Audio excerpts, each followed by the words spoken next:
Hello. בוא נראה. היי, מה העניינים? מה קורה? אוקיי, שלום לכולם, אני אעבור עכשיו לאנגלית לכבוד האורח שלנו. Hello everyone, this meeting is going to be in English. We have a very special guest today, Professor Allan Slomovic from Toronto. He was the mentor of many cornea specialists in Israel and have been to Israel many times. Michael is going to introduce him. Just before Michael, I want to thank you for all your referrals, for all your patients. We've seen a lot of them this month, and we'll be happy to get feedbacks, hopefully positive feedbacks from you, or if there is negative also. And you can ask your questions via the chat in this Zoom. And Michael, please continue. Professor Slomovic, thank you so much for joining us. Yes. So just to echo what Yoav said, and before I introduce our guest speaker, I'd like to remind everyone to make sure their microphone is on mute. If you have any questions, feel free to post them in the chat box or to wait for the conclusion of the presentation. Now to introduce our guest speaker, which I'm very proud to have today, Professor Allan Slomovic is the Vice Chair of Education and Continuing Education Director of the Department of Ophthalmology and Vision Science at the University of Toronto. He's also the Clinical Director of the Corneal External Diseases Service at the Toronto Western Hospital, University Health Work. Professor Slomovic is a Professor of Ophthalmology at the University of Toronto and the Martyr and Owen Boris and Doe Chair in Cornea and Stem Cell Research at the University Health Network. Professor Slomovic also served as a past president of the Canadian Ophthalmology Society and past chair of the Canadian Cornea and External Disease Society of the COS. He is also the past program director of the Department of Ophthalmology at the University of Toronto from 1991 to 2001, 10 years. As well as being a leader in cornea and external disease treatment, Professor Slomovic has trained scores of residents and fellows from all over the world, including Canada, United States, Australia, Singapore, Malaysia, Thailand, Philippines, Great Britain, and of course, Israel. In 2001, he was awarded the Mentor of the Year Award by the Royal College of Physicians of Canada. Professor Slomovic has published over 100 original articles in the area of corneal external diseases of the eye and refractive surgery, and has also lectured on these topics locally, nationally, and internationally. On a more personal note, Professor Slomovic is my mentor and one of the warmest friends of Israel in Toronto, and I'm absolutely delighted to have you here today as our guest speaker. Professor Slomovic, the stage is yours. Thank you, Michael, and thank you for those warm words. When Michael emailed me and asked me to give these rounds, there was only one answer. When Michael asks me something, it's just, when would you like me to do it? We had a very special relationship, and all I can say is that Canada's loss when he went back to Israel is Israel's gain. And being a huge fan of Israel, that was okay by me. And it's also especially nice to virtually meet Yoav. So thank you both for inviting me to speak today. And I know there's a little bit of a time difference between our two countries. So what I thought would work best is maybe more of an interactive discussion as opposed to a didactic lecture, which I'm sure is going to put you all to sleep. So without, oh, wait, I wonder if I could share a couple of, wait now, I want to share my screen. Just one moment. Share where. I have a couple of videos that I want to, pictures. Michael, is this showing up? Yes, what we can see right now is the presentation that reads ocular surface disease. You don't see the picture of you, myself, Tanya. No, right now I see ASCRS. Now I see the rose Bengal staining. Okay, you know what? I don't know if I'm going to be able to. You are screen sharing. You know what? I'm going to have to pass. I had a couple of personal photographs. One was when last year at ASCRS, I think our group gave about 5 courses. There's another one with Michael and Giselle and myself in Paris at ESCRS. And there's a few others, but let's move on with the course. Sure. Thank you, Prof. So there are 2 real goals here today. One is to understand the basic principles for diagnosing ocular surface disease and to discuss the management principles for patients with OSD. These are my disclosures. I do consult for companies that make dry eye products and instruments. So let's start with case one. This is a 65-year-old lady. She works in an office at a computer all day. She has a 20-year history of smoking 1 pack a day and, a 5-year history of dry eye. I want to ask, Michael, maybe you can ask someone, what are her risk factors and what interesting observations do you see here? Maybe one of the residents. I think we also have Dr. Freeman, who's one of our partners in crime here on the line, if he wants to chime in at any point. How are you? You know Professor Slomovic well, right? I met him. I met you somewhere at the ECRS of Copenhagen, if I'm not mistaken, next to the train with the Fanny Segev and if you recall. It's wonderful to see you again virtually. You too. So, what do you think of stuff? So I'm kind of cheating because I'm working with dry eye with Michael, but I can say that the risk factors are obviously our gender, age, smoking history, working with a computer all day long, which obviously is a risk factor for dry eye. I would say that the observation is obviously her fingers. So we can see that there are deformity of her right wrist and fingers, and it's quite easy to see. I think you hit all the points here. The only other thing is that a 65-year-old lady, postmenopausal, more prone towards dry eye. And let's just see, I hope my connection is good. So if at any point things get frozen, please let me know. So you have Sjogren's syndrome, and I started you on Restasis in 2006 by getting it at that point through the Special Access Program. Apparently that was not giving you enough relief. And 3 months ago, I put you on Xedra twice a day in both eyes. Could you describe to me your response to that? Well, I was nervous about starting another eye drop, but once I got started and got past the burning sensation, it started to make my eyes feel better. It felt, my eyelids moved more smoothly up and down. It was like there was another layer of an extra little coating there to make things move better. And now I've been able to, with 2 drops, use my computer for a longer period of time and get more done.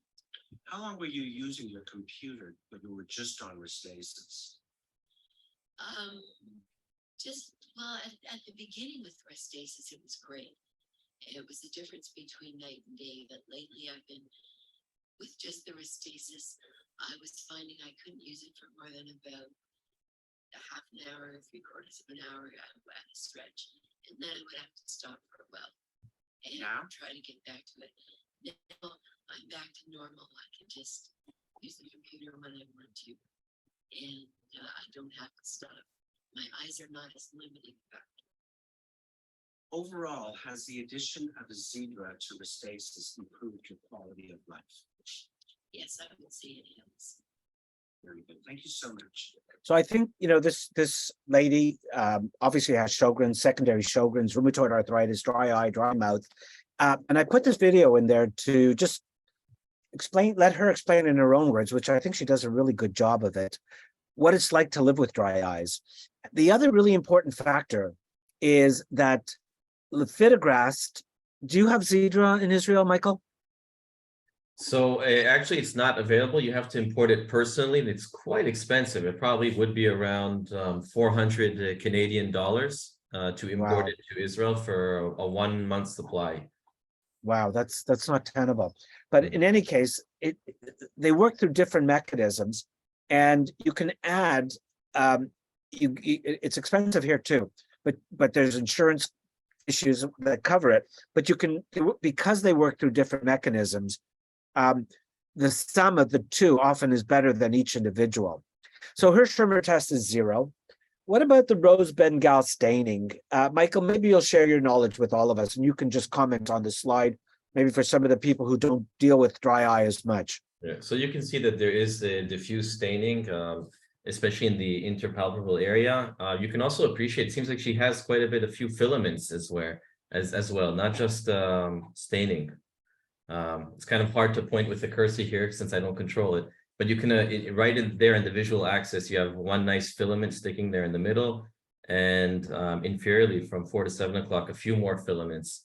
There's also cod staining as well, obviously, not just corneal staining here, it seems. Yeah.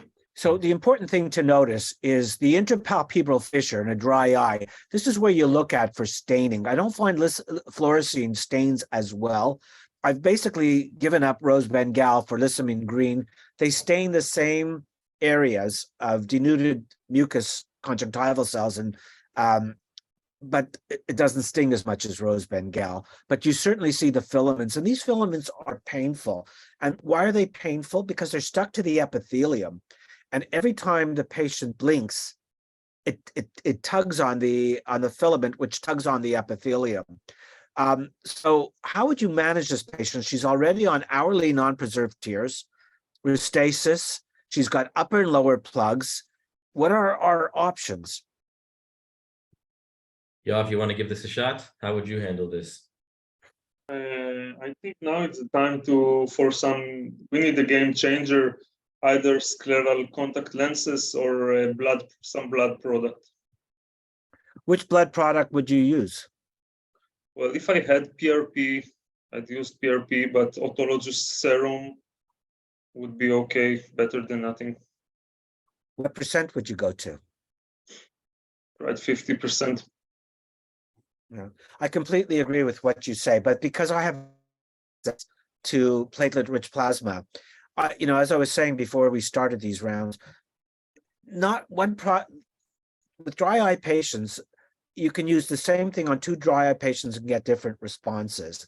But by and large, I find that platelet-rich plasma is more effective than even 50% autologous serum tears. So my next step, because I have it available, would be to use platelet-rich plasma in this patient. All right, Prof, if I would also just address 2 different points here. You have the filamentary keratitis element here. So I also would consider adding a mucomist, just a 10% acetylcysteine. I think that could help with the filaments here. We also do find that meibomian gland expression can be very helpful in kind of rebooting the system in these patients with filamentary keratitis.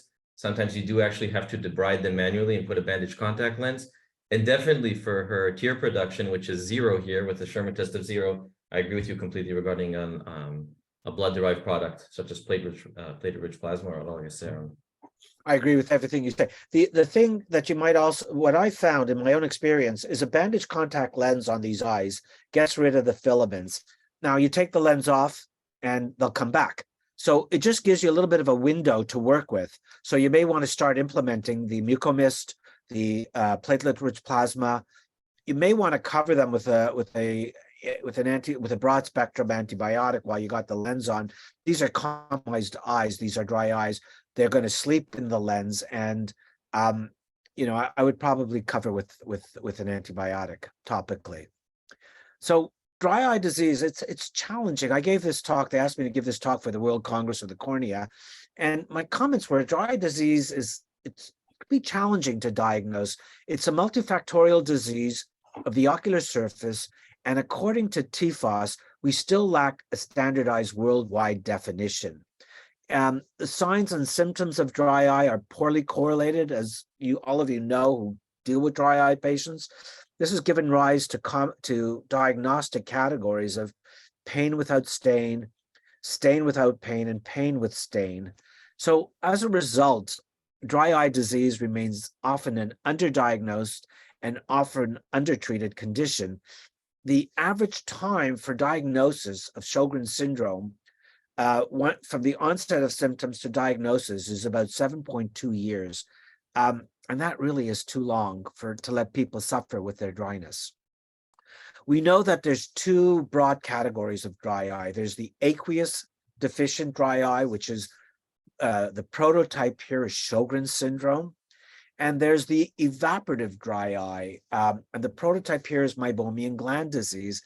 And Lemp and other dry eye experts have published that there's certainly an overlap with 80% of patients with aqueous tear deficiency also having an evaporative tear defect. So you need to focus on targeting both of these aspects. We also know that it's really important to correct the inflammatory component of dry eye disease. It's a chronic inflammatory process. The typical course, in my experience, is there's a slow deterioration over time. And this speaks to, this is not published data, but in my opinion, if it's an inflammatory process, you want to treat with an anti-inflammatory, something like, a cyclosporin or lifitegrast, to try to prevent apoptosis of the cells and this gradual deterioration. We know the end result could be a neurotrophic end-stage disease, as was the case in the patient in the lower photograph with Sjogren's who perforated. And I think we really need to address suppressing the inflammatory response of the ocular surface. And, I do use topical steroids, usually a low-dose steroid, because you don't really have to penetrate the cornea and get into the aqueous to affect treatment. It's more of a surface disease. Two agents that you can use on long-term basis. One is cyclosporin, and at least in Canada, we have 3 versions of this from, using the trade names Restasis, Cequa, and Vercasia, have different concentrations and different penetration of the drug. Cyclosporin is a fungal-derived peptide that works on T cells, helping to prevent their activation and also decreasing the inflammatory cytokine production. It treats the underlying inflammation and the tear film instability. It increases goblet cell density and tear production. And I think it's important to tell patients that it can take a month or 2 before you notice an effect. It's not like, it doesn't work like the other, other drops. Like a steroid, you start them, it works right away.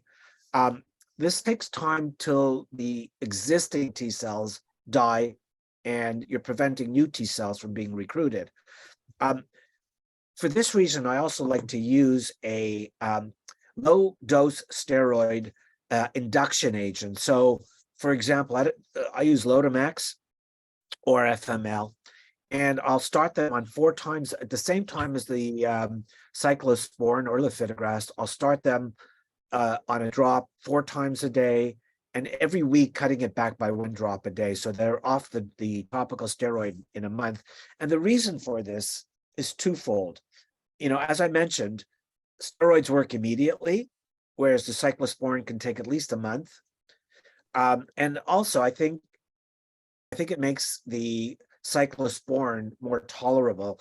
About 20% of patients, in my experience, don't tolerate the cyclosporin or the lifitegrast because of stinging.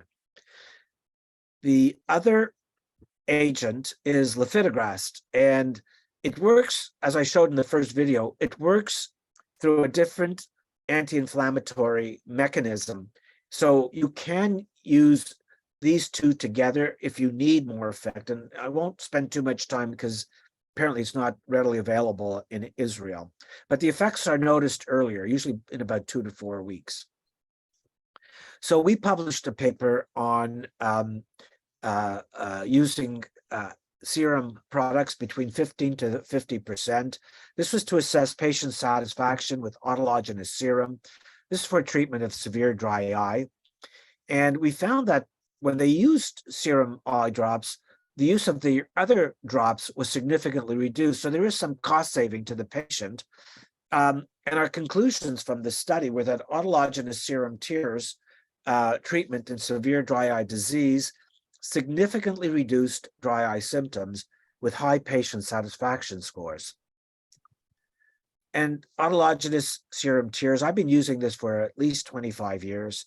And more recently, I've got about 3 years of experience with platelet-rich plasma and platelet enriched with growth factors. These are my personal reflections. It's cumbersome for patients.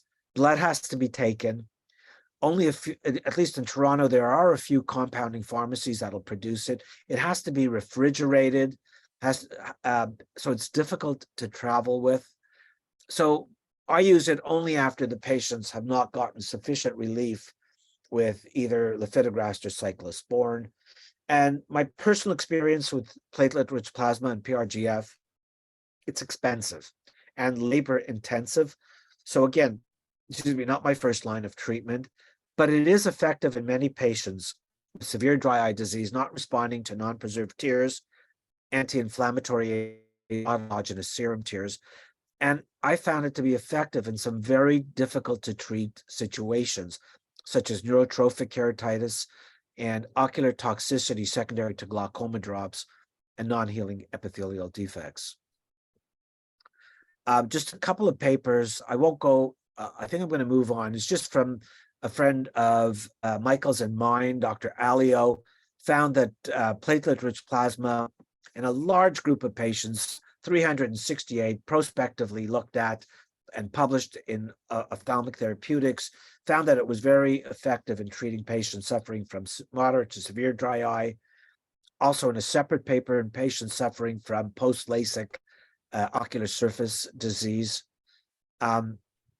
So hopefully platelet-rich plasma will come to Israel. I personally have found it to be important in my management, not of the mild to moderate, but more of the more moderately advanced to advanced and severe dry eye disease. So next patient is Nellie. She's an 80-year-old lady. She presents with irritated, tearing eyes for 10 years, comes to your office with this bag of tears, and she's already seen 5 other eye care professionals.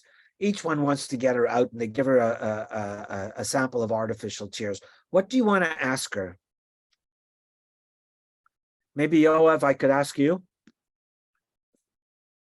Yeah, sure. I would ask her. Let me show you a picture what her eye looks like. Her shimmer is 30. There's no staining. What's your diagnosis? Well, conjunctive chalasis, blocking Exactly. her lower punctum. Exactly. You hit the nail on the head. Can you see my cursor?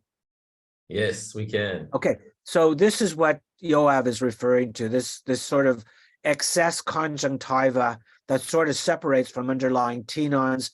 And it's actually occluding her punctum, and she doesn't have a dry eye. She's got excess conjunctiva or conjunctival chalasis. And Michael, I'm going to use your video here to show how you manage this with a pinch technique. Don't forget, this is inferior. Michael's up here at the head of the table. Yes. Michael, you want to say what you're doing? So this is the paste, pinch and cut technique. So we're basically injecting our glue, subconj. I find this to be very useful because they heal very quickly. You basically leave them with a minimal conjunctival erosion, a very painless procedure, very quick. It can be done 10 minutes in your minor OR room. Once we've injected the glue subconj, we then pinch it with 2 curved forceps. And then you can just take either a Westcott or a Vanas and above your pinch, cut it gently. And then you get this nice worm, for lack of a better word, of tissue, which comes off pretty easily. And you're left with minimal erosion, minimal pain, fast healing. Yes, I definitely learned this technique during your fellowship. It's helped me a lot here in Israel. Very useful. You'll see how nice it looks. I'm just letting it run.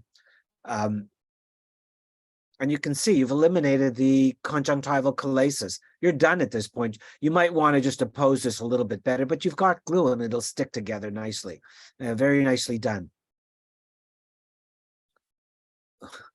We got both of them running. Okay, so now you're looking at it. This is superior. When, one of the things people don't recognize is the presence of superior limbic keratoconjunctivitis. Here you see dilated dilated bulbar conjunctival vessels, excess conjunctiva, some filaments, I think, up above here. And this really stains with either rose bengal or lissamine green. But the problem is, many times you're going to miss it. You need to step back from the slit lamp. Don't go right to the slit lamp, and just take a step back with your thumbs. Just lift the patient's upper lids and take a look at what the superior conj looks like. This is not published. This is my own personal experience. I think there's a lot more SLK. We know that it comes in patients with thyroid disease, patients who've worn contact lenses, soft lenses, but I also think there's a higher incidence of this in patients with dry eye. Irit Bahar and I wrote the chapter on this for Mark Manus's book on the text on the cornea. And the reason I think you're going to see more of this in dry eye patients, and I do at least, is I think there's not enough tears and you don't have the lubrosity between the upper lid, which blinks thousands of times a day, over the superior bulbar conjunctiva. And I think it leads to inflammation. And you can treat this with topical non-preserved tears, cyclosporin, steroids. You're not going to get better. You can either, my preferred management is much like we saw in that inferior conjunctival chalasis. I will just eliminate that extra. What I'll do is I'll stain it. I'll mark it at the slit lamp how much I want to remove. I try to remove all of the stained conjunctiva, and it's a minor procedure. It takes 10 minutes, and patients do well with this. It can come back months or years down the road, but patients are very relieved when you do it. Okay, next case. This is a 45-year-old male. He's a construction worker complaining of dry and itchy eyes for 3 years, not getting any improvement with artificial tears, overall in good health. What question do you want to ask him to make your diagnosis, and what's your treatment? Do we have Nir Stanesco on the line? Yeah, hi. Hi, it's great. Yes, sure. It's great to see you on board with us, Professor Slomovic. It's a great honor. First of all, I would ask him what bothers him. I see that he has the itching, and I would ask him if he has any other systemic disease like eczema or any other allergic symptoms anywhere else in the body. What's your diagnosis? He says yes. What's your diagnosis? It looks like atopic dermatitis for me. He's got atopy. And you can see the eczematous changes around his lids. His eyes are injected, the conjunctiva. And he's got a bilateral ptosis and very photophobic. And you know, you probably see more GPC, which is the inferior slide, than I do here in Canada. Although Michael and I, we worked on a patient with kissing pterygiums. Do you remember that? I do. Did the slit. I do. I think he's back in Israel now. He is back in Israel, as a matter of fact, and done really well after the slit for the kissing pterygiums, recurrent kissing pterygiums. But the upper slide, I think this is a continuum. When they're younger, below 12, 13, they look like this, giant cobblestones, papillary conjunctivitis. As they're older, and the atops look more like this. It has this sort of velvety appearance, but you can appreciate the white here signifying the tarsal scarring. And management here is non-preserved tears, topical antihistamine mast cell stabilizers. I use a topical cyclosporin, and they will get, I don't know, you don't have the same seasons in Israel like we have here, but they do get, here they really get flare-ups during allergy season, and you may need to do environmental modification.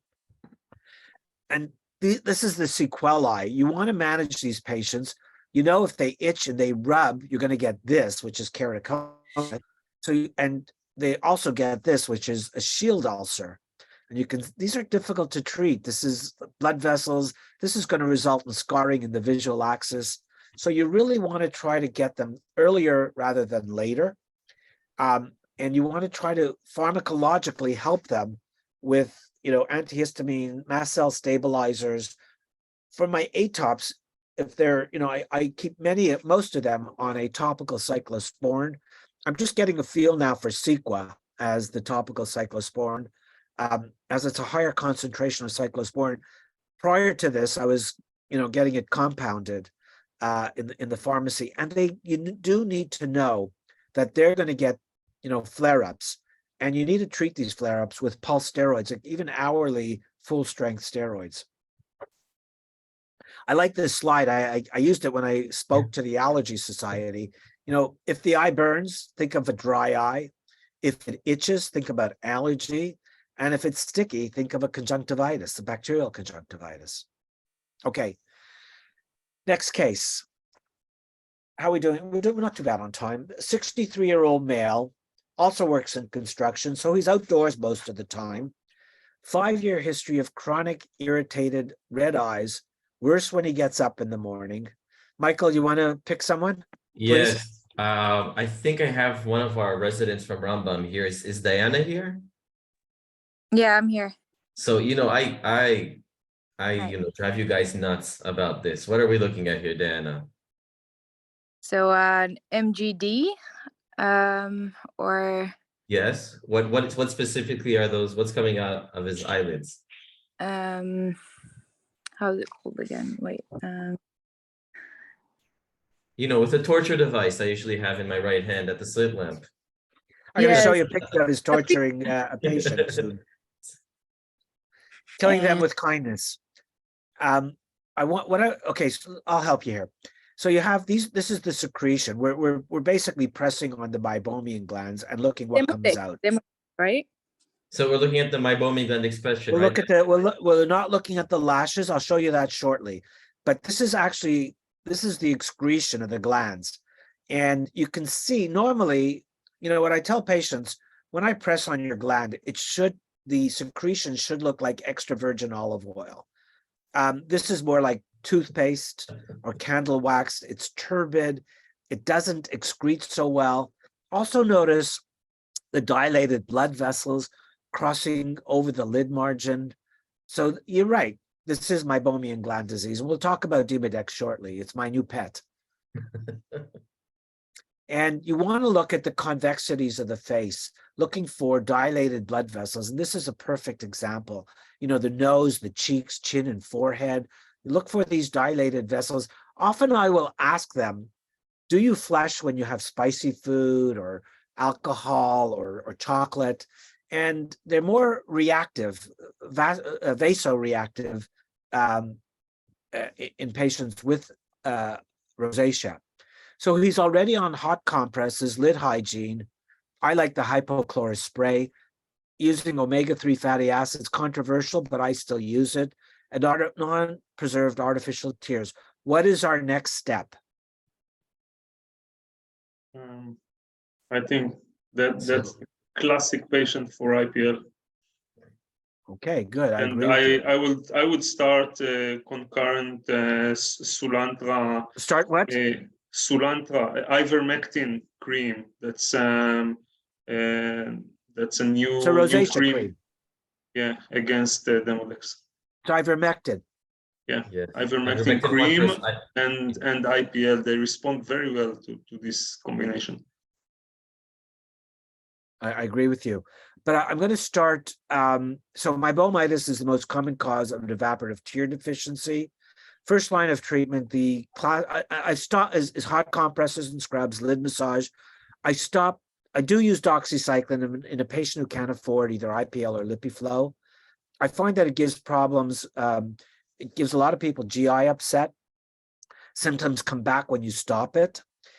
Even if you go to like Aprelon, which is a 40 milligram tablet, and there really are compliance issues. It's funny because today I just got this article from the Canadian Ophthalmological Society and the American Academy asking me to review these are recommendations coming from the American Academy on the use of LipiFlow. I know you guys don't use it, and I'm not, of the two, I'm more impressed with IPL than LipiFlow.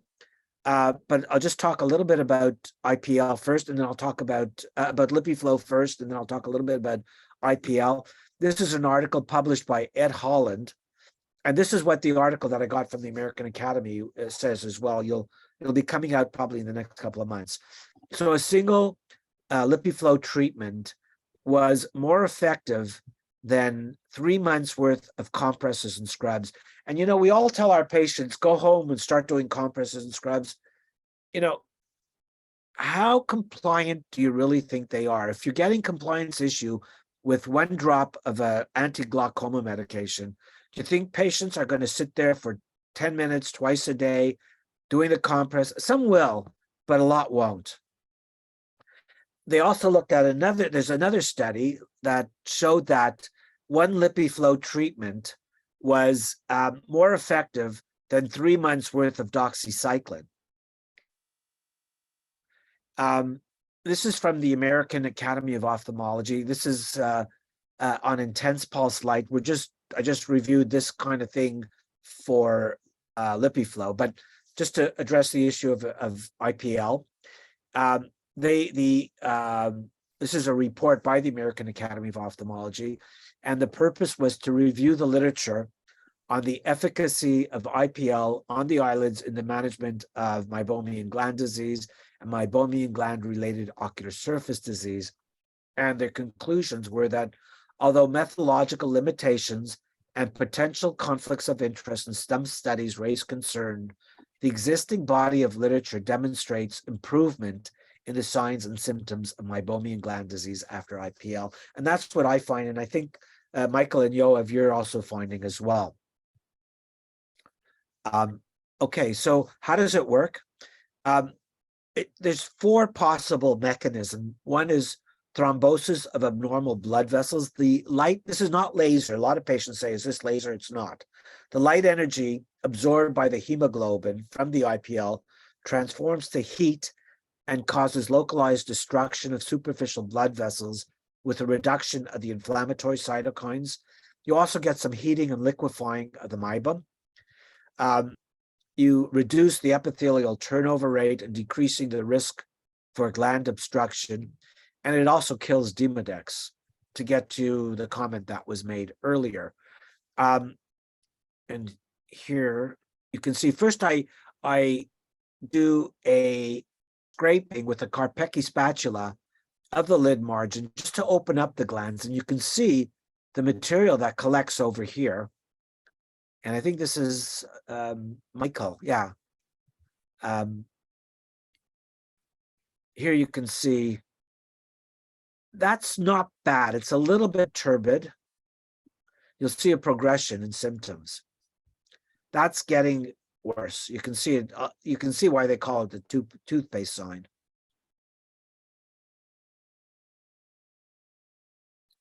And this is really the toothpaste sign. You can see it's white. It really what it should be is more like an extra virgin olive oil. I think as one of the graduating presents, Michael, I gave you one of these to take home with you. Yes, you did. And I will say that there is a $5 Canadian version on AliExpress, which I do share with all my colleagues, and now available, and that delivers to Israel.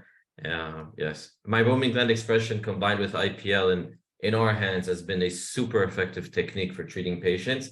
We do explain to them that the effect is temporary and that they do need maintenance treatments, as we saw in your clinic as well, over the past 3-4 years where it's been used. Exactly. Rolando Otayo, a friend of mine, I followed his protocol. I don't follow it anymore. I think he does 4 treatments and then another 4 in a year. I don't find that works for my patients. So I do 4 to get them going, separated by 2 to 4 weeks. And then I tell them, call me when you need more. And many times it'll be in 2 months or 3 months, and then I'll just do 1 treatment. So I'm trying to more individualize the treatment to the patient's needs. And I'm finding that that's working out very nicely for me. And they just call up the office and they call to get an appointment to get this done. And what percentage Okay. of patients would you say respond to it, to the treatment? I'd say probably 75. You know, I use IPL more when there is my, rosacea mybomitis, and I look at the skin. I take their masks off. I look at their skin. I look at the lid margin too. And if there are a lot of telangiectatic vessels crossing the limbus, I will go more for IPL. I find that IPL is more successful than LipiFlow. But LipiFlow, I think, is also good for the eye. I think it opens up the channels, it heats the meibum, it transforms it from a wax to a liquid, and then it expresses it. And I was just reviewing this morning. There are objective signs that show there's improvement after LipiFlow as well. Thank you very much. Okay, let's go on to the next one. This is case 5. Same history as the last patient, chronic irritated red eyes, except this is what we're seeing here. What's your diagnosis? Is that the new pet you were telling me about? It's coming up. It's coming up, not this one. You'll see it soon. So, Rita Zlatkin, are you here? Can you tell us? Our resident.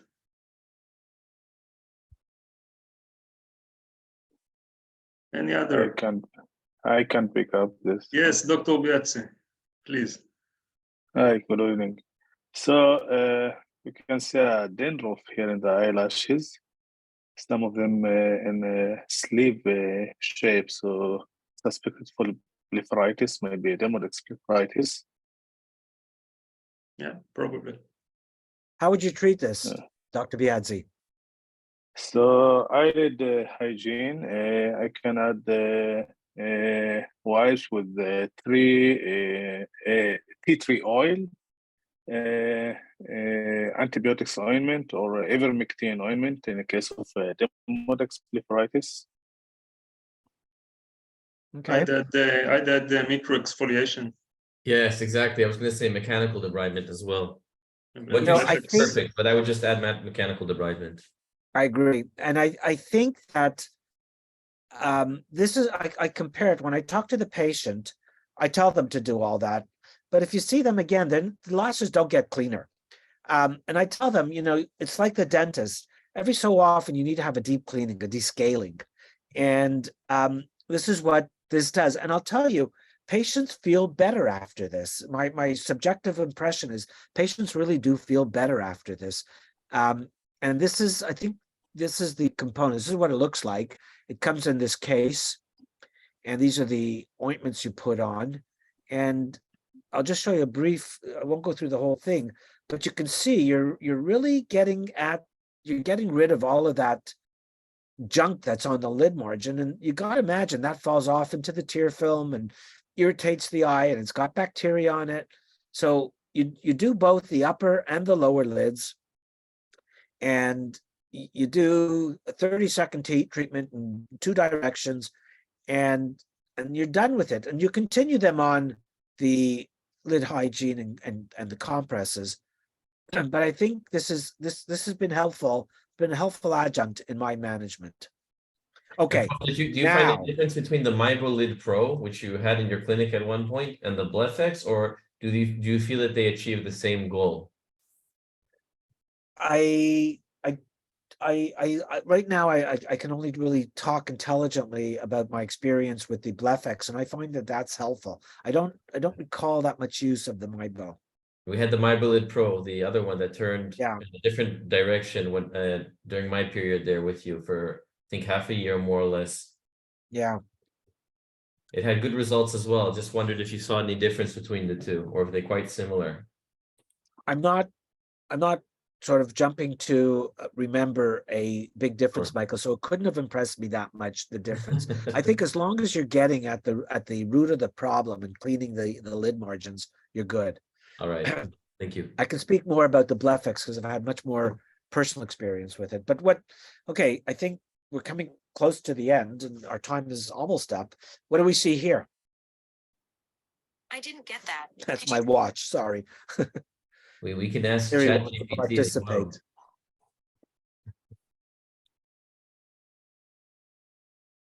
What do we see? Anyone? This is the cylindrical dandruff, maybe. This is It's our also friend Demodex. yes, And let me show you. Okay, so risk factors, there's a whole bunch of risk factors. We know there's much more Demodex with rosacea. And actually, one of the areas where you get a lot of Demodex is the forehead. I was surprised to know that. And when I do my IPL, I don't just treat around the eyes, like the periorbital area. I treat the entire face, including the forehead, the cheeks, and the chin, because I think it's all related to the skin condition. But these are some of the risk factors for Demodex. And this is one of our, here you see the classic collarettes, the sleeves on the lid margin. And this is, I was interested in this, and we went out and we bought a microscope. And here you see from one of our patients. You know, all you have to do is show them this and you get compliance. they'll do as much IPL as you want after that. Yes. Yeah. And I mean, can you imagine if your and we actually could take pictures with our cell phone. I bought the attachment so you can take a picture of it and show the patient. And that really is a compliance inducer. We've had some patients where we've had, 3 or 4 Demodex on a single lash. And I think I didn't miss it. I think there's a way of taking out the lash. Yeah, I think this is, I don't know if this is, we do it this way, but we don't just pull it out. We sort of tease it out. One of our fellows who did a ocular surface disease fellowship elsewhere suggested doing this, and they had a high yield. And so we sort of tease it out. We don't just pull it directly out, and then we put it on a microscope slide. And here you see the classic sleeve-like collarettes on the lashes. So the treatment for this is lid hygiene, obviously, tea tree oil. I'm not a big fan of tea tree oil. It stings a lot. It reduces testosterone. And for this reason, I use oral ivermectin. You can use oral ivermectin. I have one of our compounding pharmacies that makes up 1% ivermectin cream. And IPL will kill the Demodex. Okay, let's get somebody to talk about this gentleman, 29-year-old male with itchy burnies. He also is having pain in the right eye. Can I ask, Michael, I'm going to finish off with you. What do you see here? I guess this is Sjogren's syndrome. Oh, that looks like a really nasty case of rosacea, but yeah. It's both rosacea and acne vulgaris Acne together. vulgaris, yeah. Yeah. What about the right eye here? I'm guessing they have a nasty margin. It's kind of hard for me to see there. Maybe some sort of marginal keratitis of some sort, or yeah. Good call. Can you, for the benefit of the audience, could you describe what you're seeing there? Yeah. So and why this is a marginal keratitis? So on our right, we have a slip film photo. On our left, we have with fluorescein and the cobalt blue. And on the right, you can see the area of the infiltrate with the clear zone between the infiltrate and the limbus, which is classic. That's very important, that little lucid zone. Yep, a little bit of ciliary injection in that area as well. And on your left, you can see the staining, the classic staining with inferior PEs, and a little bit of staining as well. You have that marginal keratitis infiltrate.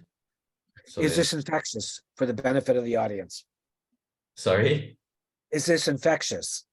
It is not infectious, no. It's basically it's more of an inflammatory component to it than an infectious component to it. I would not in Israel. So we kind of we tend to hospitalize patients which have a corneal infection, a corneal ulcer. I told you about that, and we begin obviously fortified antibiotics. This is not the case for fortified antibiotics, since it has mostly an inflammatory component to it. I agree completely with everything you said. So basically, it's not the antibiotic that's going to cure this. It's the steroid that's going to cure it. Yeah. But because when you have an epi defect, I will treat with a you have Tobradex in Israel? We would probably, if we wanted the combo, it would probably be Maxitrol. We have something called Maxitrol, Okay. which has a good combination. Yeah. So that's something that responds well. If there's no epi defect, I would probably just treat with a topical steroid. Yeah. In this case, we'd also give a combined as well. Yeah. And the of course, important thing, aggressive treatment of the underlying cause, right? Which would be the blepharitis. yeah, to try to prevent recurrence. But the important thing is also location. You know, it's usually 2, 4, 6, and 8, and that's where the lower lid crosses the cornea. So it's classic here, on the upper, if it's superior here or here. So think about this. It's in your differential of marginal keratitis, but classically in these locations. And our last case, I'll just go through this quickly. 23-year-old lady. This is an actual case. This is not her picture, but this is what she looked like. 23-year-old lady underwent smile surgery a year prior to my seeing her. You know, usually before I go into the room, I look at the chart and I say, oh, 2015, she had a smile and she'll be smiling. No staining with lissamine green, no staining with fluorescein. She's on topical Pred Forte, cyclosporin, non-preserved tears. She had undergone IPL, LipiFlow, wants to commit suicide.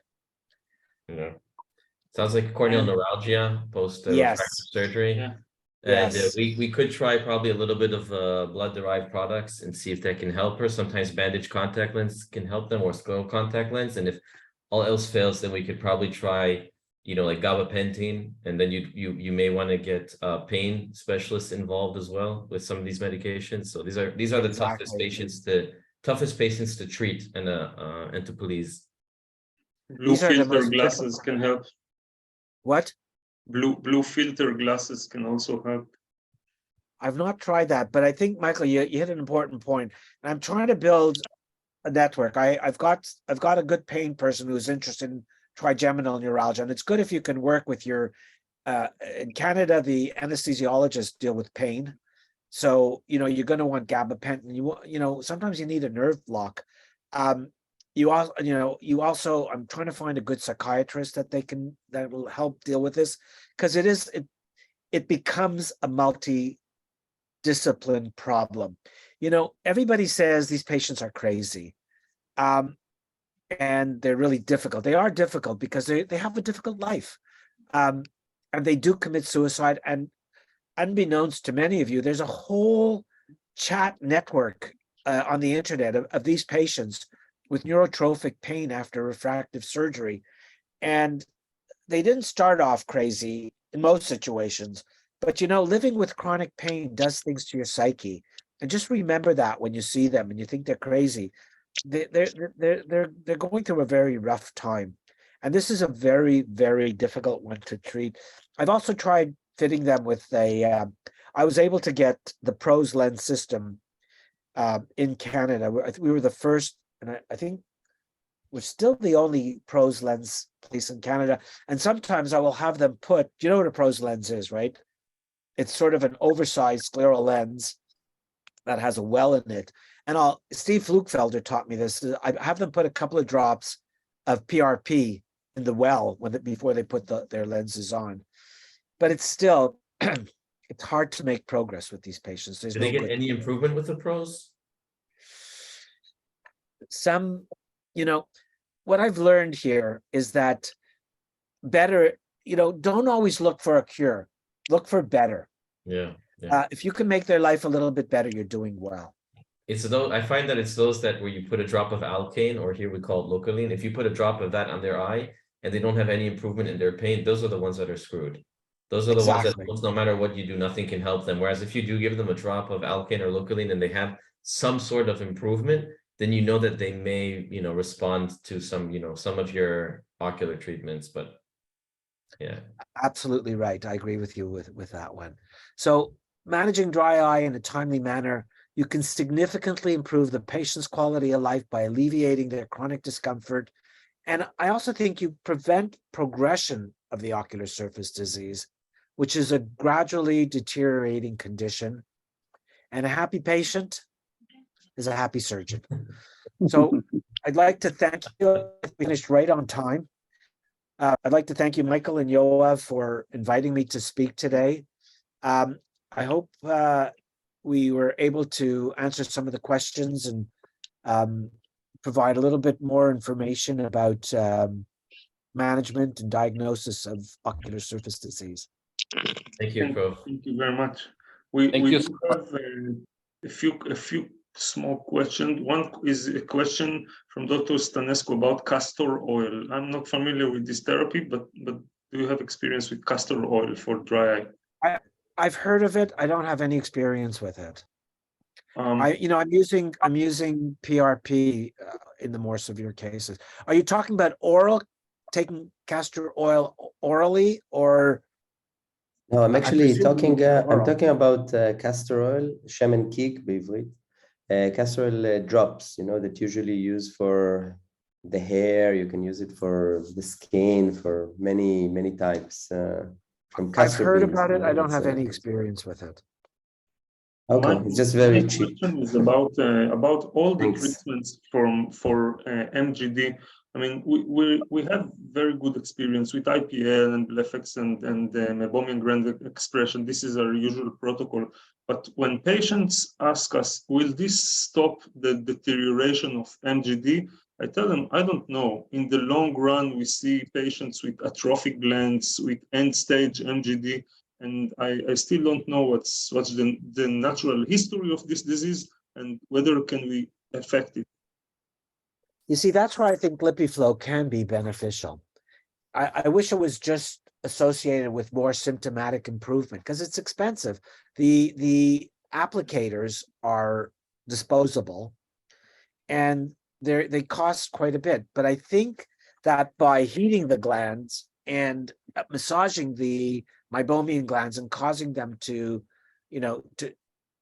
work, that you are doing benefit. Now, the thing with LipiFlow, you're not going to get an improvement in the first day.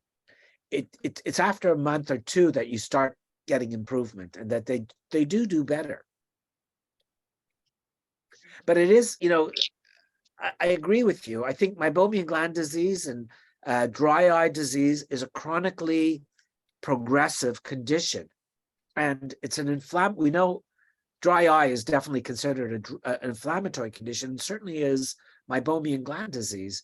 And I think by somehow improving the flow of the meibome, reducing the inflammation, like with IPL and BlephEx, that you are going to, if not stop the progression, definitely slow it down and make the patient more comfortable.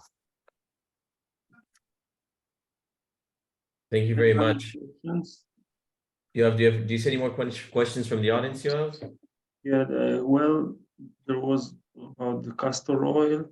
Someone asked about azithromycin versus doxycycline, if you feel there's any advantage for one or the other. I can actually say that together with Dr. Sapir and Jorba and Ephraim from our department, we recently conducted a meta-analysis. We actually did find advantage for azithromycin compared to doxycycline, which will be hopefully published soon. But I would like to hear about an experience you may have with azithromycin compared to doxycycline. Are you talking about oral or topical? Oral. Oral. So I really have gone away. I've used it in the past. I really have gone away from, if I can, the evidence backs up the use of, an in-office procedure, whether that be IPL or LipiFlow, with better compliance in these patients. So I do use it. Typically, I'll use doxycycline. We had a compounding pharmacy that wanted me to give azithromycin a trial. It got confusing to the patient. You use it for 3 days and then you stop, and then So patients like to get something, at least my patients like to get something done and forget about it. And I find that some of these in-office procedures are helpful. I do tell them to continue the lid compresses scrub afterwards, but I prefer, when I say what would I want, rather than being on zithromycin or doxycycline indefinitely, I would prefer to just have a procedure and not have to take an oral antibiotic. Yes, I agree. A lot of them come back with GI complaints. Women get a manilial infection. It's not benign. And, there's in Israel, you got to think about photo sensitivity as well with some of these medicines. Yes, I agree with you completely. Have we covered all the questions in the chat box? I believe that Professor Slomovic is in the peak of a dry eye clinic right now. I think we're okay with the questions. I want to thank you again, Professor Slomovic, very much for joining us. Really, it was a great lecture. Pleasure. A record number of participants. Of attendees. We had 80 attendees at one point, which is a record number, which speaks a lot about your presence as being an opinion leader on this subject. It's, again, a great privilege for me, being my mentor, to have you over. Hopefully next time in live. So yeah, Love to do it live. And we're already getting. Michael, when you ask me to do something, there's only one answer: when. Thank you, thank you. And you're already getting a bunch. It was an honor and a privilege for me to be able to speak to the group, and I hope it was beneficial. It was very much. You're getting a load of compliments in the chat box and on my WhatsApp. So thank you very much. Thank you, everybody. All right. It was a pleasure and a privilege to be involved. Thank you, Prof. Bye-bye. Bye-bye. תודה רבה חברים לכולם, אנחנו נשים את ההרצאה המצוינת הזאת ביוטיוב, בטח במהלך מחר. לילה טוב לכולם. לילה טוב חברים. תודה על הארגון גם. תודה. תודה.